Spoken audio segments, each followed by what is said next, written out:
Comic Boom. Hey guys, Comic Boom here to review the top DC sales for February of 2020. I want to focus exclusively on DC Comics. You can check out the sales figures at Comic-Con. Go to the Comic-Con website. I'll probably have a link down in the description below.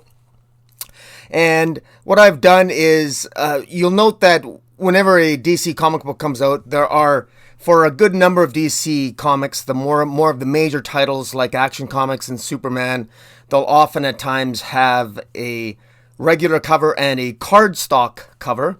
And what they'll do on the Comic-Con website, on the numbers, on the unit shipped or whatever, it sort of it throws the numbers off because they're priced differently. They got different price points. The regular cover is $3.99. The cardstock cover is, of course, $4.99. That throws the numbers off a little bit. So what I've done is that I've combined the numbers to get and ranked the top-selling DC titles from 1 through 61. There's some DC dollar comics that reproduce facsimile editions of DC. I've not included those in the breakdown for sales, although I probably should, because while some of them rank below 61, because I've ranked I've ranked the first 61 top-selling DC titles. Everything after 61 is really the dollar comics, but in any event, it is rather interesting. Dan Didio's earlier comments before he was fired, or months before he was fired, about it's sort of sad that all these reproductions are of past DC glories that they sell stronger than some of the mainstream titles, or at least are disturbingly competitive. That's very true. But in any event, I want to just look at the top 61, and what I've done is, and I'll put it up on the screen, I've ranked them.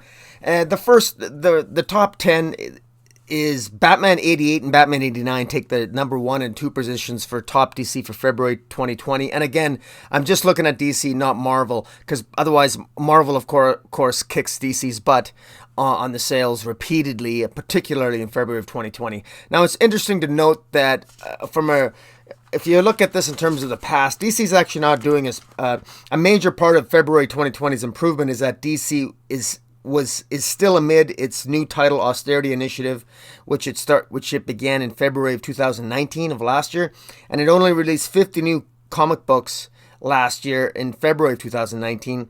This February, Diamond reported that DC released 102 issues, a figure which dropped to 86 when the cardstocks issues are merged with the data. I'm just going to rank the first 61 of those issues. Now, Batman 88 and 89, they sold 74,000 issues. Batman 88 sold 74,423. Batman 89 sold 73,390. And when you think about it, now that's James Tynion IV's title. Punchline makes a debut there in Batman 89, or not much of a debut, but that's just a first printing. That doesn't include second printings and likely third printings. But it is kind of revealing that that's really not a lot. It's an improvement from when Tom King left the title. Batman had gone down to 60,000 plus sales, thereabouts. So anything is an improvement over that. The hype that Batman is getting, you can expect those Batman numbers to rise. But it's still depressing to think that Batman can still sells under 75,000 a month, even under James Tynion IV, even with the spec market being what it is. But expect that to increase a bit in the months to follow because of the Punchline and the new Clown Hunter coming out. Now, deceased, Tom Taylor coming in at number 3, Deceased Unkillables number 1 at 72,170. The fact that this title is still selling that high, this title was an afterthought, for God's sakes. Somebody in DC give Tom Taylor his own universe. He pretty much ruled DC. Probably the best comic book of the decade, of the 2010s decade, was DC's Injustice, written exclusively practically by Tom Taylor. Now he's writing Deceased. Give this guy his own universe. He deserves it. Coming in at 72,170, the third best-selling DC title of the month. Now, while that has, perhaps it's decreased in sales from when Deceased first came out, months ago, the fact remains that it's still a top seller for DC, and it's something that DC should build on. Now, coming in at number 4, Batman Curse of the White Knight, 54,000 at 54,244. Now, this was issue 6, or I think that was issue 5. I apologize, but in any event, it's no coincidence that rumors are abound that both Murphy, like Tom Taylor, should be getting his own universe, and Sean Gordon Murphy should also be getting his own Murphyverse for the DC universe. Sean Murphy is going to be the new writer on Catwoman, and it's going to be interesting to see what he brings to the plate in that regard. And, you look at the sales here, and there might be a tendency for DC right now, especially having fired Dan Didio. If you're Jim Lee and you're looking at the sales data right now for February of 2020, you'd be forgiven if you think that, my God, Tom Taylor, man, give this guy a universe, Murphyverse, give this guy his own universe. And you know what? All the power to him, because these guys are hitting it out of the park. Now, interestingly enough, Tom Taylor is really selling well with Deceased Unkillables #1. It's rather depressing to know that the other title that he writes, Suicide Squad, which I'm really enjoying, and I think is telling a slightly different take on the Suicide Squad. Suicide Squad is actually came in at a much lower ranking at the 20,000 range. Suicide Squad came in ranked at number 34. Suicide Squad number 3 at 20,977 issues. And Suicide Squad does not have a cardstock copy. It just has a normal regular cover. So it's interesting that a concept like Deceased, when Tom Taylor can create his own universe, it's a top seller, ranking number 3 for DC, and yet when he's writing the existing title, Suicide Squad, I'm not sure why more people aren't picking up Suicide Squad, because Tom Taylor is really doing a good job there. It's only at almost just shy of 21,000. Now, the next one, ranking number 5, is Justice League, Robert Vendetti's Justice League number 40, coming in at 44,170. That includes both the regular and the cardstock copies. I've combined them. You'll note that it's in bold ink when I show it up on the screen there. Now, again, that's not bad. I'm liking Robert Venditti, and just for those of you who don't know, Robert Venditti will be taken off Justice League in, I believe it's in June, or May or June, because he's going to be, for approximately 3 months, he's going to be writing a secret DC project, and Simon Spurrier is going to be the new writer for Justice League for approximately, I believe, 3 to 4 Justice League issues. But in any event, Justice League is still a top seller for DC. And rightly so. It's written very well, and he's definitely one of the go-to writers. So between Tom Taylor, Sean Murphy, and Venditti, they're probably their top writers, and it's no coincidence that what they're writing is sells more. But at the same time, just like Tom Taylor has a high-selling comic book and a low-selling comic book, Robert Venditti also has a low-selling comic book. Robert Venditti, he's the writer of Justice League. Justice League 40 sells 44,140 issues, but he also writes Hawkman, which Hawkman sells a notoriously low amount of comic books. Hawkman comes in at near the bottom, I believe, at number 55. I only went up to, I ranked the top 61. Hawkman 21 only sold 13,279 issues, and Hawkman is one of those issues where the variant cover, it's not a cardstock, it's just Hawkman has an alternate variant cover, but it still sells at $3.99. And so there's not a merging. We don't have to merge the card stock data with the regular cover data. And again, Hawkman only selling 13,279 issues for Hawkman 21, written by Robert Venditti. I'm not really sure why that sells so low. Same thing with his Freedom Fighters. It sold very low as well. But yet put Robert Venditti on Justice League, and he's selling a number 5 title, top 5 DC title for ranking for February 2020. It's interesting. Now, exactly why that is, there seems to be a disconnect there, and I'm not sure if I really understand the marketplace. Maybe you guys can tell me why there's such a disconnect there between Tom Taylor writing Deceased versus Suicide Squad. Why the marketplace? Why there's such a wide range of people who seem to be interested in Deceased but not Suicide Squad? Why are so many people interested in Justice League but not Hawkman? Obviously, they're attracted to probably the title and not the writer. Maybe that's it. Maybe Tom, but I thought more people would be attracted to Tom Taylor writing Suicide Squad, but maybe not.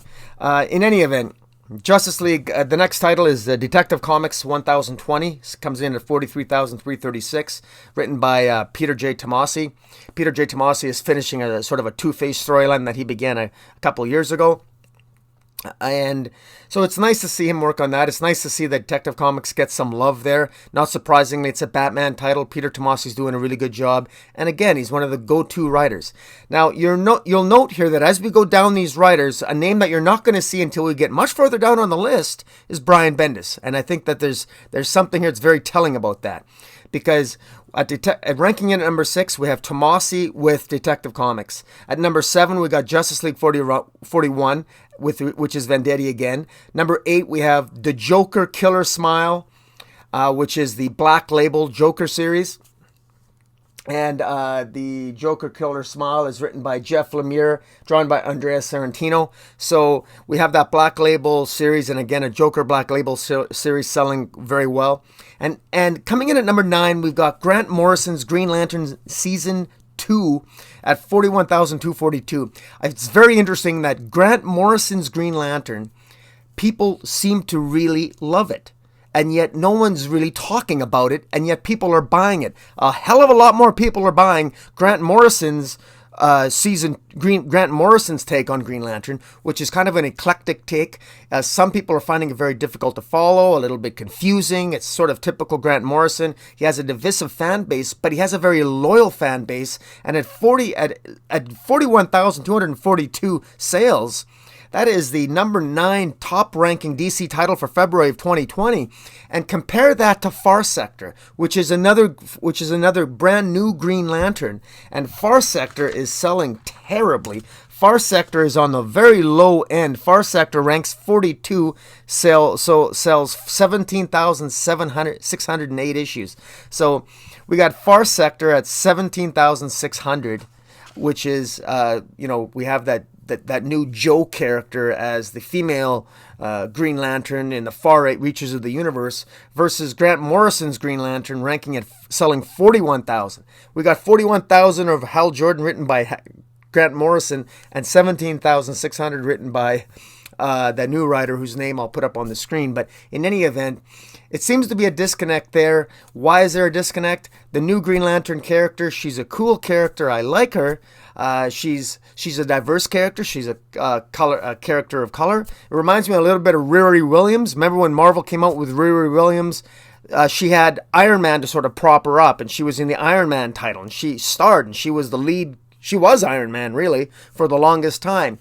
That helped prop up her character, so that now when she became Ironheart, she's on her own. But even as Ironheart, Riri Williams is not really lighting up the sales charts. And so I wonder if maybe DC made a strategic error with Far Sector. Maybe they should have had some other character prop her up. I note that in discussions with Weird Science DC on the Slack chat, it was suggested in those discussions that maybe Kyle Rayner or maybe another Green Lantern could have helped prop her up, and maybe Far Sector could have sold more. But again, it's interesting that we've got similar ideas, and they're both great stories. In fact, I've heard better things about the story of Far Sector, narratively speaking, than I've heard about Grant Morrison's Green Lantern. But there you have it. It's an interesting take. I'm trying to get a handle here on the marketplace, and it's rather interesting to see what sells and what doesn't. Now, coming in at number 10, we got Batman and Superman selling 41,179. This is Joshua Williamson's take. Joshua Williamson, again, Batman and Superman here is sort of I find it to be somewhat of an acquired taste. I'm not a big fan of it, but it is definitely, it's in the top 10 for DC, and it is one of the top sellers for DC, and not surprising, it should be. It's Batman and Superman. Now, I note that another title that Joshua Williamson is writing is The Flash. And guess what? The Flash is selling terribly. The Flash is only selling a total combined of 29,000. Flash 88 came in at only sold 29,671 issues. That's combined cardstock and regular covers. The Flash is not selling very well. And what's interesting is that Flash Forward, which starred Wally West, came in at 19, ranked ahead of Barry Allen Flash issue 88. Flash Forward number 6 sold 30,234 issues, ahead of Barry Allen's Flash 88. So it's interesting. I would like to submit that Wally West sells more comic books than Barry Allen. That's what I'd like to think, but I'm not sure if that's fair to me to say, just based on that one bit of data, obviously. But I love Wally West. I'm more of a Wally West fan. But it's interesting when you look at the rankings there, and I think DC has got to be disappointed with the Flash, but Joshua Williamson, he's run out of story ideas. He's been writing the Flash too long. After Flash 88, it went into Flash 750. Now it's 751. It's on issue 753, 752, 753 now. In any event, and the simple fact of the matter is that he's sort of run out of ideas, and he keeps going through plotting through the same ideas over and over again, and I don't think he's attracting new readers, and clearly, in fact, the sales continue to go down for the Flash, because that's terrible sales for the Flash as far as I'm concerned. Going back up, coming in at number 11, it's worth noting that we finally get a Bendis title at number 11, Superman 20, selling a combined cardstock and regular amount of 39,255. Now, a Bendis title is not in the top 10. Now, think of this. Bendis is writing Superman, Action Comics. He's writing Young Justice. And he can't get a title in the top 10. And it's really, really sad. Now, Superman 20 at 39,255. If you look below, the next Bendis title is actually Action Comics, ranking at 17, which sells 34,000. And Legion of Superheroes number 4 sold 30,000. And then Leviathan Dawn, that Bendis writes, ranks 22, selling 28,000. Superman Heroes at 23 at 27,296. And so all of the Bendis titles sell about the 26 to 29,000 range. So usually around probably the median for a Bendis title in DC is around the 28,000 issue mark. Now, DC has got to be disappointed in that. Superman 20 selling 39,000. I know that when Bendis came and took over from Tomasi and Gleason, that I believe the titles then were selling approximately 46 to 48,000 issues a month, and now they're down to 39 combined with the cardstock and regular. That's got to be a disappointment for DC. The storylines just aren't hitting with fans. I know I'm not a big fan of the storyline. I know talking with guys on the Slack chat through Weird Science DC, we're all generally disappointed with what Bendis has done with Superman and Action Comics. The revelation of the secret identity just doesn't seem to have a narrative purpose. It's just not exciting. Yes, Clark Kent, the world knows that he's Clark Kent, but now Superman is as boring as Clark Kent. I was hoping that when Superman revealed to the world that he was Clark Kent, I was hoping that Clark Kent would stop being such a wuss. But now, instead, what's happened is that Superman has become the wuss. And then there's too much, it's too much of a narrative mess. Too much is going on. Bendis can't make up his mind what storyline he wants to write. Superman, 1 minute he's in space fighting Mongol, and there's no narrative flow, there's no point, there's no plot points being addressed. And then the next thing he's on Earth, and now there's a plot line with him being a controversy because they think Superman claimed that he was king of the Earth because he represented to the United Planets that he was representing Earth, and now there's going to be I guess some controversy that Superman, how dare he claim to be king of Earth. It's boring. It's just plain boring. Somebody's got to tell Bendis that this. Well, you know what? Tell Bendis whatever you want, but you might want to start off by telling Bendis that whatever you're doing, Bendis, it's not selling comic books. It's not selling enough comic books, and quite frankly, it's not surprising to anybody, I don't think, because the storylines just aren't there, and the sales reflect that. Continuing on. Coming in at number 12, Joker Harley Criminal Sanity number 3 at 38,000. Again, another testament to the success of the DC Black Label line. Anything with Joker and Harley on it and a Black Label on it is going to sell. And again, Joker Harley Criminal Sanity, which is my personal favorite Black Label. I love Criminal Sanity the most. It's fantastic. So coming in at 38,531. Coming in at number 13, Batman Pennyworth R.I.P. Sort of like Tom King's sort of last hurrah there. Actually, I'm not even sure if he wrote that, but in any event, it sucked. It was terrible. It was really bad, and sold third. But it just goes to show how much people love Alfred, and it sold 38,000. And isn't it funny that everybody bought it because everybody loves Alfred, and of course DC kills off Alfred. And of course, the rumor, at least the leading rumor now at Bleeding Cool, is that they're still going to proceed with their plans for 5G insofar as they might still actually have Luke Fox be Batman. If they do that, it will be a disaster. It will be a disaster. But we'll see. We'll see where that goes. Hell Arisen comes in. Hell Arisen number 3 comes in at number 14, selling 36,000. DC's got to be disappointed in this.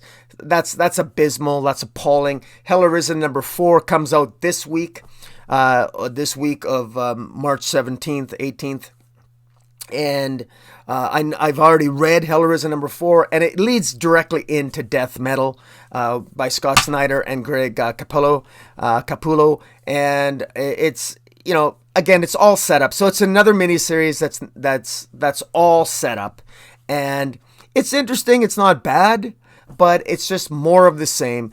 Scott Snyder, 39 issues of Justice League, doesn't finish the story. Bad guys win. Ends on an exceptionally low note. Hell Arisen, no ending. 4-issue story, no ending. Leading into Death Metal. Same with Superman Batman by Joshua Williamson. Very derivative. Not very exciting. 6 issues long. The first 6 issues of Superman and Batman led nowhere. Again, leading into Death Metal. And it's really no surprise at all that Superman and Batman is sort of a title that has sort of meandered a bit. And in any event, my fingers are crossed for Death Metal because DC needs a booth. Hopefully Death Metal will be it. I just hope Snyder nails the landing with it because it's very important that he does. Coming in at number 15, Harley Quinn and the Birds of Prey number 1. Again, this is another Black Label title at 35,549. Amanda Connor and Jimmy Palmiotti. Again, they do a fantastic job. They were meant to write Harley and the Birds of Prey, and quite frankly, they need to write Wonder Woman. They need to write. DC needs to give them a mainstream DC title. Jimmy Palmiotti and Amanda Connor. I mean, the fact that they're moving the needle here more so than guys like Brian Bendis. Bendis is coming. Bendis should be going because he's not selling. He doesn't understand the characters, and he's not writing very compelling stories. Coming in at number 16, Harley Quinn and Poison Ivy, issue 6. The final issue of that series sold 34,140. This was again a great title. Harley Quinn, Poison Ivy. Didn't end as well as I'd like, but nonetheless, 34,000 didn't sell bad. 17 and 18 are Bendis comics. Action Comics 1020 sold 34,000. Legion of Superheroes issue 4 sold 30,675. And just below that is Flash Forward selling 30,234. And then below that, the regular Flash at 29,000. I already talked about those. Coming in at 21, Batman's Grave, number 5, 28,817. Great art by Brian Hitch in that series. Written by Warren Ellis. I'm enjoying the series. It's one long glorified fight scene every issue. The plot is very plodding. It's taken a long time to tell a story. But I actually enjoy it. It really allows Brian Hitch to show off his artistic skill in much the same way that he could show off his artistic skills when he drew Hawkman, the first 12 issues of Hawkman with Robert Venditti. Robert Venditti told somewhat of a decompressed tale in his first 12 issues of Hawkman, sort of retelling and retconning the origins of Hawkman, Carter Hall. Brian Hitch did a great job on that, and his artistic skills really come to new heights with Batman's Grave. And Coming in at number 22, Leviathan Dawn, 28,000. I mean, this is a very underwhelming character. He's just not catching on. But I suppose if you look at Leviathan, if you think of Leviathan in terms of where Leviathan stands in relation to the other comic books of the DC universe and characters, frankly, at 28,000, since the top-selling DC title only sold 74,000, I suppose you could say that 28,000 isn't all that bad for a new character, you know. But when you think that their top writer, supposedly Bendis, is writing it, I'm sure DC was really hoping that there would be a lot more excitement around him. Superman Heroes coming in at 27,296. People aren't really too excited about Superman Heroes. Again, very underwhelming. Finally, we get Wonder Woman coming in at 26,000 in the 26,000 mark. Wonder Woman issue 751 and 752, and also Wonder Woman Dead Earth at 24,000. So we got at the 25 to 26,000 range. We have Wonder Woman. Quite frankly, Wonder Woman is always generally sold in that range I remember Wonder Woman selling in that range going back 20 years ago. You know, she's always fluctuated between 25 to 45,000 copies a month, and Wonder Woman was selling much more, but she really dropped under J. Willow Wilson. J. Willow Wilson did an unfocused Wonder Woman run. Didn't do a very good job at all. Steve Orlando, unfortunately, Steve Orlando just likes to sort of introduce a lot of new characters. He's got great ideas, but unfortunately, they fail in the execution. He just utilizes a lot of characters. He sort of throws them on the page, and they talk and they interact, but there's not a lot of excitement. And unfortunately, all this talk about the four horsewomen, we're just not seeing them, and instead we're getting nonsense like Valda, the Iron Maiden. Wasting 2 issues on that is so disappointing. I was really hoping for more of a sophisticated plot, but I know we're not going to get that with Orlando. And of course, Orlando's already left for DC because Orlando, the other title that Orlando is writing, because right now he's writing Wonder Woman at the 26,000 mark. The other title that Steve Orlando was writing is Gotham City Monsters, and he ranks dead last at number 61. Selling 9,200 copies.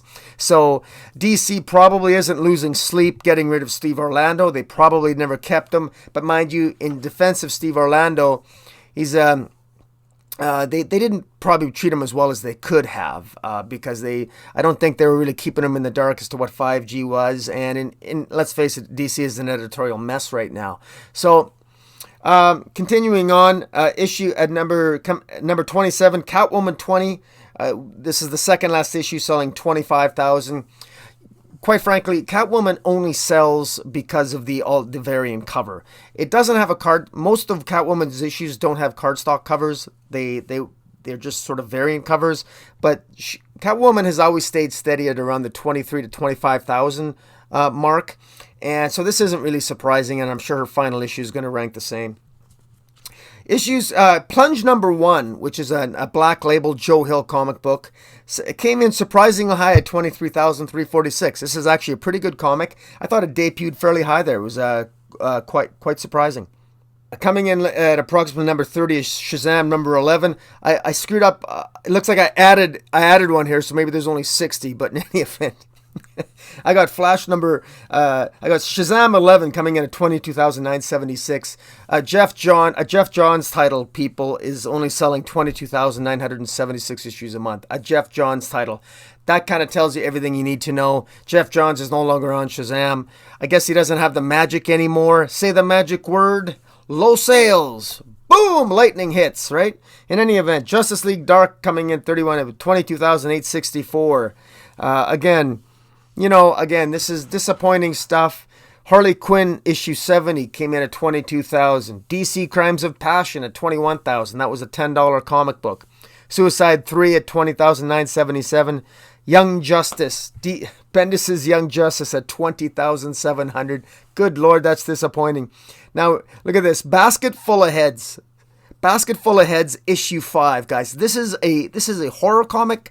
I love this comic. It's a Joe Hill comic. Basket Full of Heads, issue 5 of a comic book called Basket Full of Heads. sells more comics than Aquaman at 19,601, sells more comics than Amethyst, than the premiere issue of Amethyst, which sold 18,900, then more issues than Supergirl issue 39, more issues than Nightwing and Batman Beyond, and it goes on. Basket Full of Heads is outselling a lot of popular DC characters. This is unbelievable. How can Basket Full of Heads sell more than Amethyst, Supergirl, Nightwing, Batman Beyond, Aquaman? Come on, guys. DC, what's going on here? This is unbelievable. Oh, my God. Anyways, you got to wonder what's happening on at DC. But, you know, something's got to change here, man. Stories have got to get better, because when the stories improve, sales improve. And at least that's the general rule. It's the general rule, and we should maybe just stick with that. In any event, continuing down the list from 40, ranks from 40 to 46. And again, this is an imperfect ranking on my part, because it looks like I may have had some double accounting in parts here, but just bear with me. Nightwing 69, Batman Beyond, Far Sector 4, Justice League Odyssey 18, Teen Titans 39, Lois Lane, Batman and the Outsiders. Those rank in sales from around 16,000 to 18,200 a month. So that goes to show you that, you know, that's getting really low. I remember the day back in the day when DC would cancel titles when they were under 20,000. Now what's going on here? This is unbelievable. Like, this is really an embarrassment. Really an embarrassment. I'm particularly disappointed with Teen Titans 39. Teen Titans should be selling more than 17,000 issues a month. Far Sector 4, a brand new Green Lantern title, should be selling more than 17,600. Batman Beyond, only 18,000. Nightwing 69 at only 18,200. Even Lois Lane at 16,871. Greg Rucka is writing Lois Lane. More people should be buying that. I think it's a good title. But you know what? It lacked some people feel it's lacked a little focus, and it was too, unfortunately, it involved some distractions in the storytelling because it was beholden and trying to connect to the Brian Bendis storyline. And it doesn't help that Brian Bendis goes on Twitter and he's advertising that the Jimmy Olsen comic and Lois Lane comics are going to end by tying into his storyline. I don't think anybody wants that. But it is what it is, right? Speaking of Jimmy Olsen is all the way down there, ranking at 56. Jimmy Olsen, number 8, sold 12,268 issues. That's written by Matt Fraction, the same guy that wrote that amazing series Hawkeye for Marvel. That guy. How could the guy that wrote that be writing Jimmy Olsen and Jimmy Olsen be selling this badly? Well, I'll tell you why. It's written badly. It's not a good story. It's not particularly great, and it's like I wanted a modern day version of Jimmy Olsen. Instead, we got the Silver Age nonsensical, fantastical, crazy, ridiculous Jimmy Olsen that nobody wanted and nobody asked for. We wanted something different. And unfortunately, boy oh boy, we have not been getting it. The Superman titles are suffering immensely, guys. They just are. Notwithstanding the fact that I'm an outlier and I like Lois Lane, but I'm a Rucka fan. All right, so. Yeah, so coming in at 47, Batgirl 44. Interestingly enough, nobody's buying Batgirl. It only sold just under 16,000, 15,912 issues. Batgirl issue 44 has a cardstock variant and a regular variant, and a regular title and a cardstock variant. Why does it have that? I don't know. Frankly, it shouldn't, because it's a title that doesn't deserve it. I'll say this again. I've said this repeatedly for years. Cripple Batgirl again, make her Oracle, make Cassandra Cain Batgirl. That's what you got to do. That's what makes the most sense. Barbara Gordon doesn't sell comic books. And now, do I think Cassandra Cain could sell any more comic books? Well, okay, maybe not. But I just like Cassandra Cain better. How's that? I mean, do I need a reason? Because I'm sure anything can sell 15,912. Good Lord. But whatever. Getting in at issue 4, below Batgirl, selling at 15,860 is The Dollhouse, another Joe Hill title. Now, interesting, Batman Ra's al Ghul comes at number 49, sells 15,733. Batman Ra's al Ghul has been canceled by DC. Now, what's funny about this is that DC has canceled Batman Ra's al Ghul, the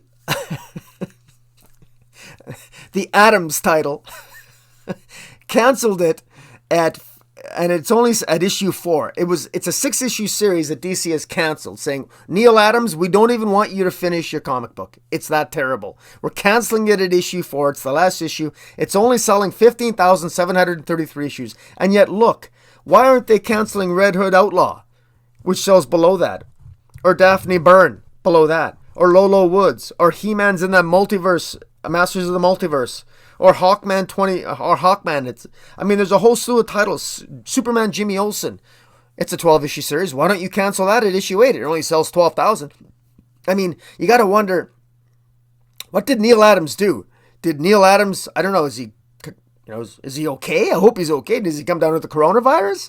He can't, because look, I don't understand Batman Ra's al Ghul. I read it. It is arguably probably the worst, most nonsensical bit of rubbish I've ever read in a very long time. But at least let the guy finish. You know what I'm saying?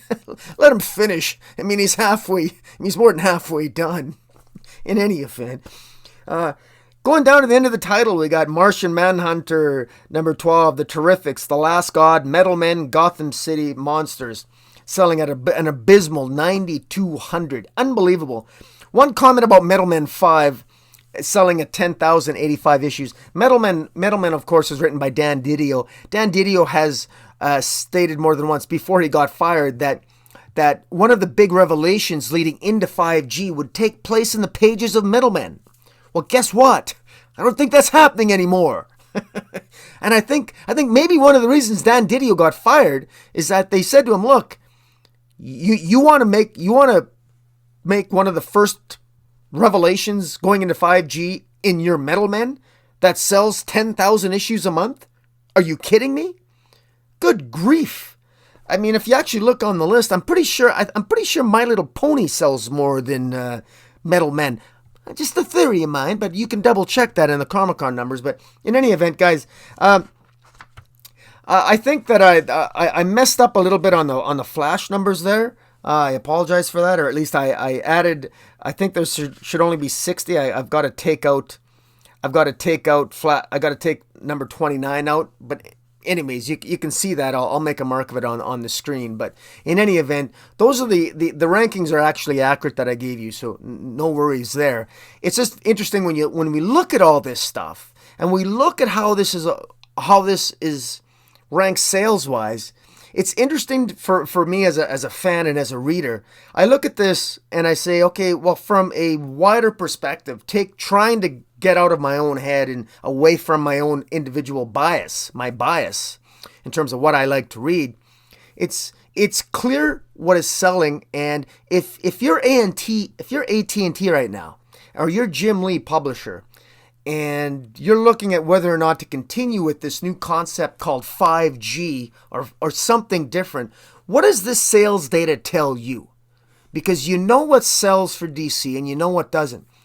And one of the things that I get out of this, I draw a number of observations about this, it's something to think about. The first thing to think about is that clearly Batman sells. Now we've known this for a long time. Obviously, Batman's your premier superhero. That's the first thing you got to know. The second thing that is absolutely clear here is that Bendis doesn't sell. And it's pretty much Bendis, anything doesn't sell. Whatever Bendis is on is going to be mediocre at best. Now, Bendis is the epitome of mediocrity. Bendis on Superman has been a failure. Action Comics, Legion, Young Justice, it's been a failure. His own individual line has been unsuccessful. It's just not working. It's been mediocre at best.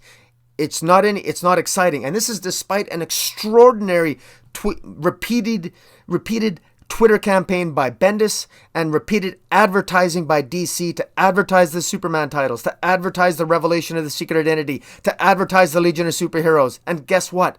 Nobody cares.